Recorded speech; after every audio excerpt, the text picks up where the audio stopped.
Hello दोस्तों, चलिए आज की वीडियो में आपका स्वागत है। तो आज की इस वीडियो में हम आपको क्लास 10th इतिहास के चैप्टर महत्वपूर्ण जो दीर्घ उत्तरीय प्रश्न पूछे जाते हैं भारत में राष्ट्रवाद चैप्टर 2, इसमें जो दीर्घ उत्तरीय प्रश्न 6 अंक के पूछे जाते हैं इंपॉर्टेंट प्रश्नों का उत्तर सहित आपको हम बताएंगे। तो इससे पहले दोस्तों, अगर आप हमारे चैनल पर नए हो तो हमारे चैनल को सब्सक्राइब कर लें और बेल आइकन को ऑन कर लें ताकि आने वाली हर एक वीडियो सबसे पहले आप तक पहुँच सके। तो चलिए टाइम को वेस्ट करते हुए हम आज का वीडियो अपना शुरू करते हैं। तो पहला प्रश्न है, दांडी मार्च का वर्णन करना है। दांडी मार्च का वर्णन कीजिए। तरह गांधी जी ने 31 मार्च 1930 ईस्वी को वायसराय लॉर्ड इरविन को 11 मांगों का उल्लेख करते हुए एक पत्र लिखा था जिसमें नमक कर को समाप्त करने का भी उल्लेख था। नमक अमीर गरीब सभी के भोजन का अभिन्न हिस्सा था, अतः नमक पर कर और उसके उत्पादन पर सरकारी पहरेदारी को महात्मा गांधी ने ब्रिटिश सरकार द्वारा भारतीयों का उत्पीड़न बताया। इरविन द्वारा मांग अस्वीकार किए जाने पर गांधी जी ने राष्ट्र को समर्पित अपने 78 सहयोगियों के साथ नमक यात्रा शुरू कर दी। यह यात्रा साबरमती में गांधी जी के आश्रम से 240 किलोमीटर दूर डी नामक गुजराती तटीय कस्बे में जाकर खत्म होनी थी। गांधी जी की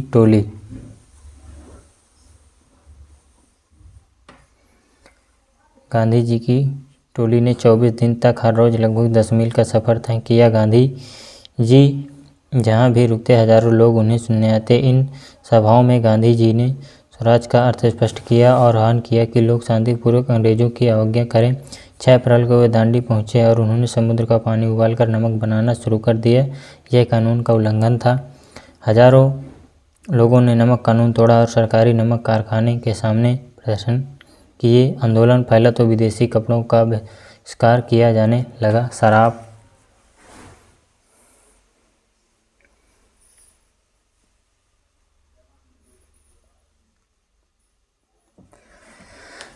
की दुकानों की पिकेटिंग होने लगी। किसानों ने लगान और चौकीदारी कर चुकाने से इनकार कर दिया। गांव में तैनात कर्मचारी त्यागपत्र देने लगे। इन घटनाओं से इन ब्रिटिश सरकार कांग्रेसी नेताओं को गिरफ्तार करने लगी। सरकार के दमन चक्र से लोगों को बचाने के लिए गांधी जी ने सबने अवज्ञा आंदोलन वापस ले लिया। नेक्स्ट प्रश्न संख्या 53, भारत के स्वतंत्रता संग्राम में सबने अवज्ञा आंदोलन का महत्व तो स्पष्ट कीजिए। अथवा 1930 में महात्मा गांधी ने नमक को अपने आंदोलन का आधार क्यों बनाया? इस आंदोलन का क्या प्रभाव पड़ा? कांग्रेस ने अपने लाहौर अधिवेशन 1929 ईस्वी में पूर्ण स्वतंत्रता की प्राप्ति को अपना लक्ष्य निर्धारित किया। इसी लक्ष्य की प्राप्ति के लिए महात्मा गांधी के नेतृत्व में सबने अवज्ञा आंदोलन 1930 ईस्वी में शुरू किया गया। इस आंदोलन की शुरुआत गांधी जी ने नमक कानून को तोड़कर किया। यह आंदोलन 1934 ईस्वी में तब तक चलता रहा जब तक ब्रिटिश सरकार द्वारा भारतीयों के दमन से दुखी गांधी ने आंदोलन वापस नहीं ले लिया। भारत के राष्ट्रीय संघर्ष पर सबने अवज्ञा आंदोलन का निम्नलिखित प्रभाव पड़ा। एक, इस आंदोलन के दौरान भारतीयों को ब्रिटिश सरकार की कठोर यातनाओं को सहना पड़ा, परंतु अपने संघर्ष से जो अनुभव उन्हें मिला वह अमूल्य था। इस अनुभव ने आगे आने वाले स्वतंत्रता संघर्ष में उनका बड़ा मार्गदर्शन किया और एक सफल संघर्ष के दांव पेच समझा दिए। अपने अवज्ञा आंदोलन के दौरान लोगों का ब्रिटिश शासन से विश्वास जाता रहा और वे ब्रिटिश सरकार के विरुद्ध लड़ने के लिए एकजुट होने लगे। सबने अवज्ञा आंदोलन के चलाए जाने के साथ भारत में क्रांतिकारी आंदोलन फिर से जागृत हो गए। इसी काल में भगत सिंह और बटुकेश्वर दत्त आदि क्रांतिकारी देशभक्तों ने दिल्ली में असेंबली में 2 बम फेंके। नेक्स्ट हमारा तीसरा है, गांधी जी द्वारा संचालित चंपारण, खेड़ा और अहमदाबाद में सत्याग्रह का वर्णन कीजिए। अथवा महात्मा गांधी के सत्याग्रह पर एक निबंध कीजिए। सत्याग्रह का क्या अर्थ है? महात्मा गांधी द्वारा चलाए गए 3 सत्याग्रह आंदोलन का विश्लेषण कीजिए। सत्याग्रह का अर्थ स्पष्ट कीजिए तथा गांधी जी के सत्याग्रह के विचारों का उल्लेख करना है।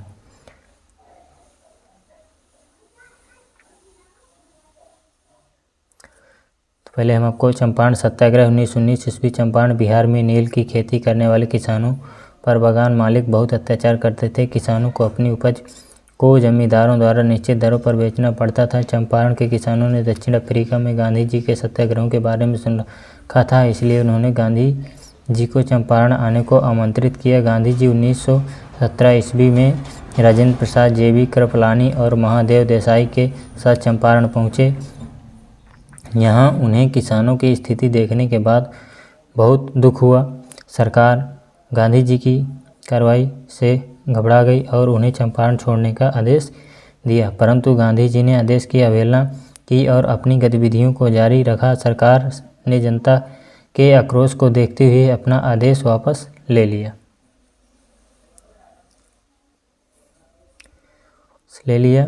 इसके बाद किसानों की स्थिति की जांच के लिए एक समिति नियुक्त की गई। गांधी जी को इस जांच समिति का सदस्य बनाया गया। किसानों की स्थिति को सुधारने के लिए आवश्यक कदम उठाए गए। इस प्रकार चंपारण में गांधी जी के सत्याग्रह का प्रथम प्रयोग सफल रहा।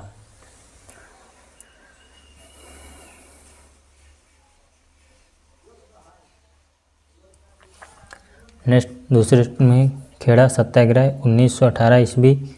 खेड़ा गुजरात में किसानों की दयनीय दशा को देखकर गांधी जी ने सत्याग्रह करने का निश्चय किया। खेड़ा के किसानों ने भूमि कर देने से मना कर दिया। सरदार वल्लभ भाई पटेल ने इस आंदोलन में महत्वपूर्ण भूमिका निभाई। अंततः ब्रिटिश सरकार को किसानों के सम्मुख झुकना पड़ा और यह निर्णय लिया गया कि जो किसान कर देने में सक्षम है वे कर दें और जो कर देने में असमर्थ है उन्हें सरकार की ओर से कर न देने की छूट प्रदान कर दी गई।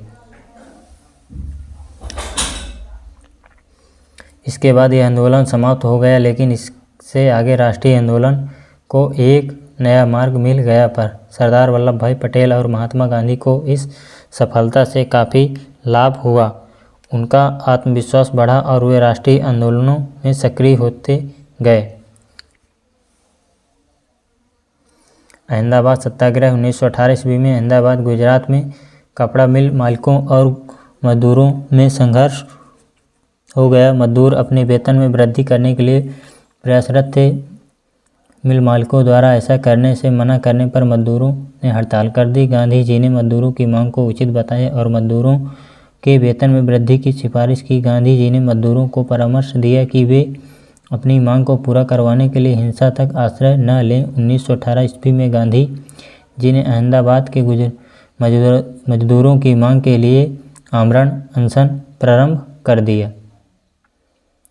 हड़ताल के चौथे दिन मिल मालिकों ने उनकी मांगों को स्वीकार कर लिया और हड़ताल समाप्त हो गई। गांधी जी ने जनता को यह संदेश दिया कि अहिंसावादी आंदोलनों के द्वारा हम अपने उद्देश्य में सफल हो सकते हैं। यह गांधी जी राजनीति में अनोखा अहिंसक प्रयोग था। नेक्स्ट प्रश्न है चौथा अपना, असहयोग आंदोलन क्यों प्रारंभ किया गया? आंदोलनकारियों के 4 कार्य बताएं। महात्मा गांधी द्वारा चलाए गए असहयोग आंदोलन का क्या अर्थ है, इसके कारण क्या थे? असहयोग आंदोलन किसने चलाया, इसके किन्हीं 3 कारणों का उल्लेख कीजिए। असहयोग आंदोलन कब चलाया गया था, इस आंदोलन के किन्हीं 2 कारणों की विवेचना कीजिए।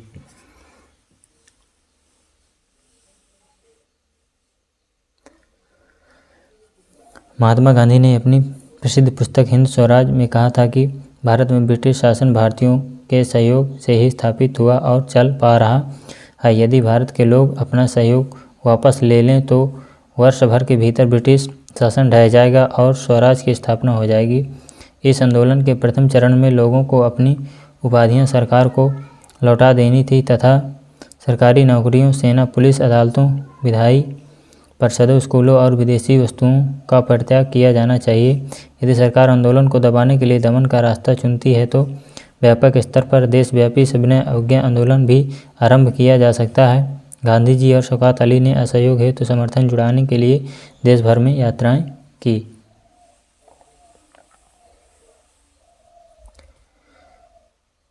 विदेशी कपड़ों के बहिष्कार के फलस्वरूप विदेशी कपड़ों में के भारत में आयात में बड़ी गिरावट आई। नेक्स्ट प्रश्न अपना, भारत के स्वतंत्रता संघर्ष में गांधी जी के योगदान का मूल्यांकन कीजिए। चंपारण आंदोलन जनवरी 1915 में महात्मा गांधी दक्षिण अफ्रीका से भारत वापस लौटे। खेड़ा सत्याग्रह 1917 में उन्होंने बिहार के चंपारण क्षेत्र का दौरा किया और दमनकारी बागबान व्यवस्था के विरुद्ध किसानों को संघर्ष के लिए प्रेरित किया। 1917 में उन्होंने गुजरात के खेड़ा जिले में किसानों की सहायता के लिए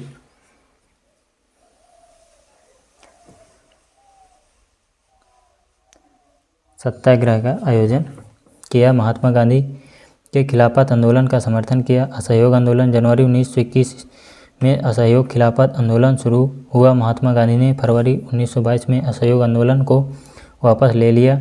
गांधी जी ने अपने 78 सहयोगियों के साथ साबरमती से दंडी यात्रा करने के नमक बनाया और अंग्रेज़ों के नमक कानून को तोड़ा। 1931 में गांधी जी ने लंदन में द्वितीय गोलमेज सम्मेलन में भाग लिया।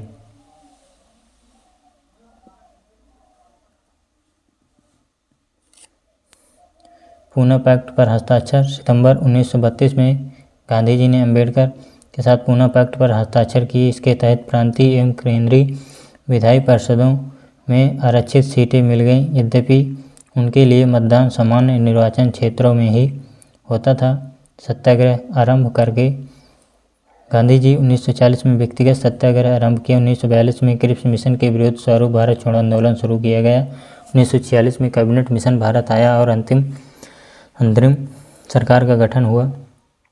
देश की स्वतंत्रता। अगस्त 1947 में देश स्वतंत्र हुआ, लेकिन विभाजन से उपजी हिंसा में गांधी जी नोआखाली में दंगों को शांत कराते रहे। 23 जनवरी 1948 में दिल्ली में नाथूराम गोडसे ने गांधी जी की हत्या कर दी।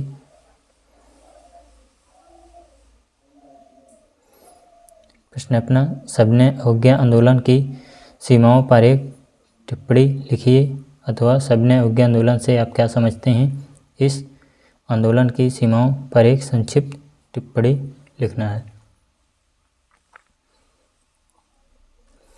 ये सबने अवज्ञा की सीमाएं। देश के सभी सामाजिक समूह स्वराज की अमूर्त या से प्रभावित नहीं थे। इस तरह का ही एक समूह राष्ट्र के अछूतों का था। वर्ष 1930 के बाद यह वर्ग स्वयं को दलित या उत्पीड़न कहने लगे थे। कांग्रेस ने लंबे समय तक दलितों पर ध्यान नहीं दिया, क्योंकि कांग्रेस रूढ़िवादी स्वर्ण हिंदू संतानपंथियों से डरी हुई थी। लेकिन महात्मा गांधी ने ऐलान किया कि अस्पृश्यता छुआछूत को खत्म किए बिना 100 साल तक भी स्वराज की स्थापना नहीं की जा सकती। उन्होंने अछूतों को हरिजन यानी ईश्वर की संतान बताया। उन्हें मंदिरों, सार्वजनिक तालाबों, सड़कों और कुओं पर समान अधिकार दिलाने के लिए सत्याग्रह किया। मैला ढोने वाले को काम को प्रतिष्ठा दिलाने के लिए वे खुद सत्याग्रह किया। शौचालय साफ करने लगे। उन्होंने ऊंची जातियों का आह्वान किया कि वे अपना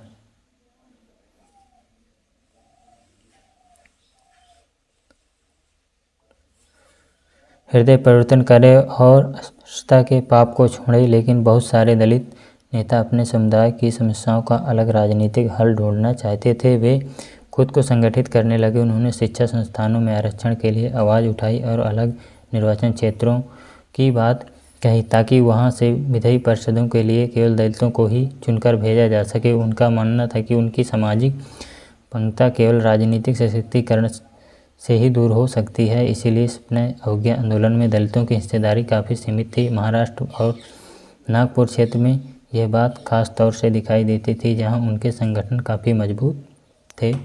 डॉक्टर अंबेडकर ने 1930 में दलितों को दलित वर्ग एसोसिएशन यानी कि DCA में संगठित किया।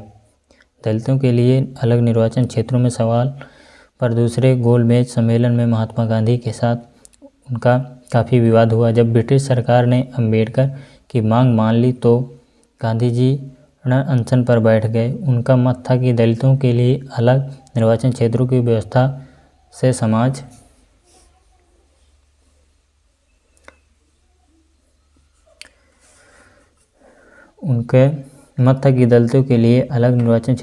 समाज में उनके एकीकरण की प्रक्रिया धीमी पड़ जाएगी। आखिरकार अंबेडकर ने गांधी जी की राय मान ली और सितंबर 1932 में पूना पैक्ट पर हस्ताक्षर कर दिए। इसमें दलित वर्गों, जिन्हें बाद में अनुसूचित जाति के नाम से जाना गया, प्रांतीय एवं केंद्रीय विधायी परिषदों को आंतरिक सीटें मिल गई। हालांकि उनके लिए मतदान सामान्य निर्वाचन क्षेत्रों में ही होता था, फिर भी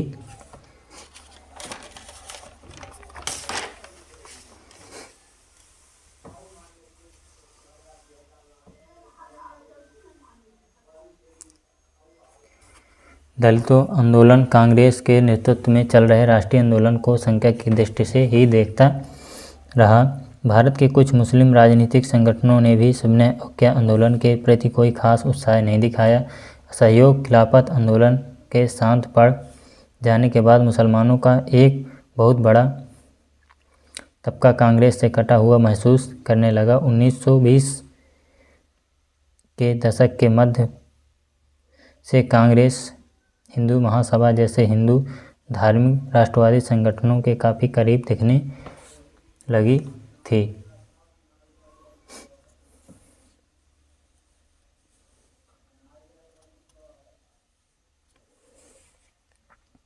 जैसे जैसे हिंदू मुसलमानों के बीच संबंध खराब होते गए, दोनों समुदाय उग्र धार्मिक जुलूस निकालने लगे। इससे कई शहरों में हिंदू मुस्लिम सांप्रदायिक टकराव व दंगे हुए। हर दंगे के साथ दोनों समुदायों के बीच फासला बढ़ता गया। नेक्स्ट प्रश्न आप देखेंगे।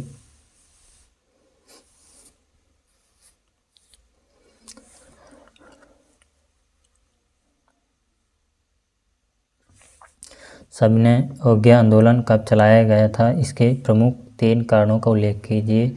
नमक यात्रा, दांडी यात्रा और सविनय अवज्ञा आंदोलन। महात्मा गांधी को देश को एकजुट करने के लिए नमक एक शक्तिशाली प्रतीक के रूप में दिखाई पड़ा। महात्मा गांधी ने 1930 में वायसराय इरविन को एक पत्र लिखा। इस पत्र में उन्होंने 11 मांगों का उल्लेख किया था। इनमें से कुछ सामान्य मांगे थी, जबकि कुछ मांगे देश के किसानों एवं उद्योगपतियों के संरक्षण में जुटी हुई थी। इन 11 मांगों के माध्यम से गांधी जी देश के सभी वर्गों को अपने साथ जोड़ना चाहते थे, जिससे देश के सभी लोगों का सविनय अवज्ञा आंदोलन में समर्थन हासिल किया जा सके।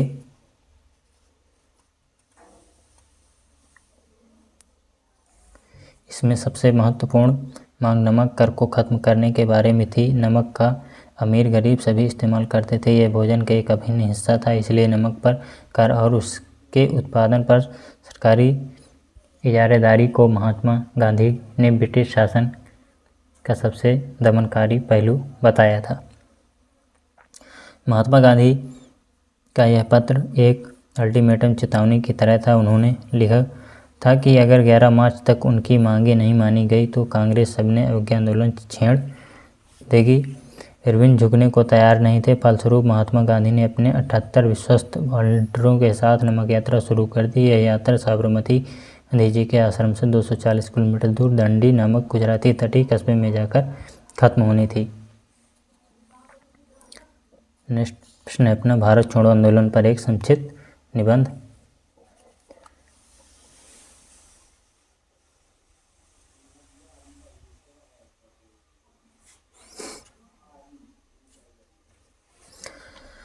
उन्नीस 1942 को मुंबई में अखिल भारतीय कांग्रेस समिति के इस प्रस्ताव का समर्थन किया, जिससे पूरे देश में व्यापक पैमाने पर एक अहिंसक जनसंघर्ष का आह्वान किया गया। इसी अवसर पर गांधी जी ने प्रसिद्ध करो या मरो का भाषण दिया था। भारत छोड़ो के इस आह्वान को देश के अधिकतर हिस्सों में राज्य व्यवस्था को ठप कर दिया। लोग स्वतः ही आंदोलन में कूद पड़े। लोगों ने हड़तालों की और राष्ट्रीय गीतों एवं नारों के साथ प्रदर्शन किए एवं जुलूस निकाले। यह आंदोलन वास्तव में एक जन आंदोलन था, जिससे छात्र, मजदूर और किसान जैसे हजारों साधारण लोगों ने हिस्सा लिया। इसमें नेताओं की सक्रिय भागीदारी भी देखी गई, जिनमें जयप्रकाश नारायण, अरुण असफ अली एवं राम मनोहर लोहिया और बहुत सारी महिलाएं। बंगाल की सहारा, असम में कनकलता बरुआ और उड़ीसा की रमा देवी भी थी। अंग्रेजों द्वारा अत्यधिक बल प्रयोग के बावजूद इसे दबाने में 1 वर्ष से अधिक समय लग गया।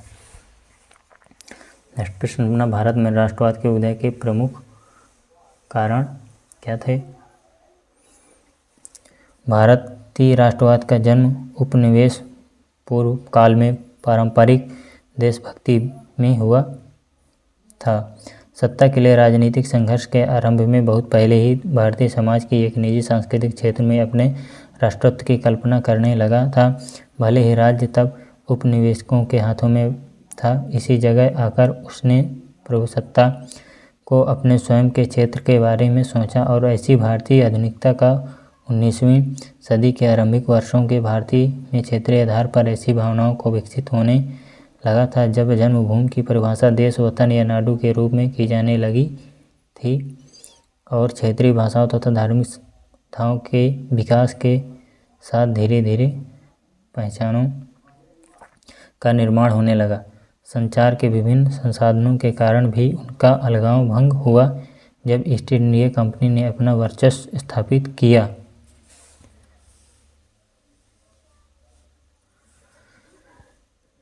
तो यह परस्पर देशभक्ति, प्रतिरोध और अनेक कार्रवाइयों में फूटकर सामने आई, जिसका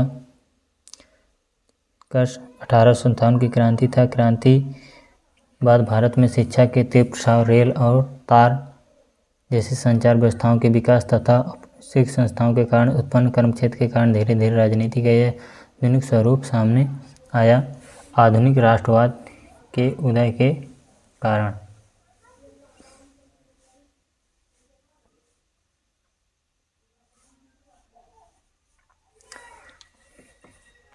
पाश्चात्य विचार और शिक्षा। भारतीय राष्ट्रवाद के उदय में पश्चिमी विचारधारा और शिक्षा के प्रसार की महत्वपूर्ण भूमिका थी।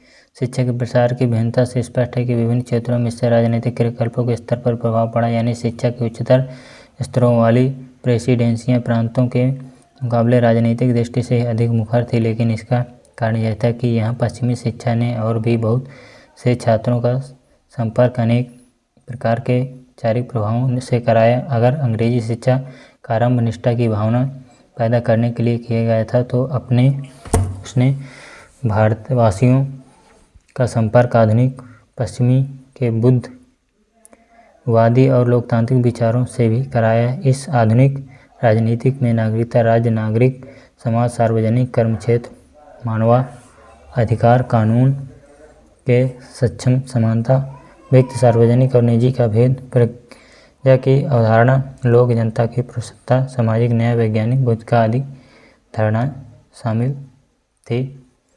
तो नेक्स्ट वीडियो पाने के लिए आप अगर हमारे चैनल पे नए हों तो हमारे चैनल को सब्सक्राइब कर लें और बेल आइकन को ऑन कर लें, ताकि आने वाली हर एक वीडियो सबसे पहले आप तक पहुंच सके। तो दोस्तों, नेक्स्ट वीडियो में आपको खंड का ही अगला भाग इतिहास क्लास 10th में, तो उसके संपूर्ण प्रश्नोत्तरों का उल्लेख कराएंगे। तो दोस्तों, इसी तरह की वीडियो पाने के लिए अगर आप हमारे चैनल पर नए हों तो सब्सक्राइब जरूर कर लें और बेल आइकन को ऑन कर लें, ताकि आने वाली हर एक वीडियो सबसे पहले आप तक पहुंच सके।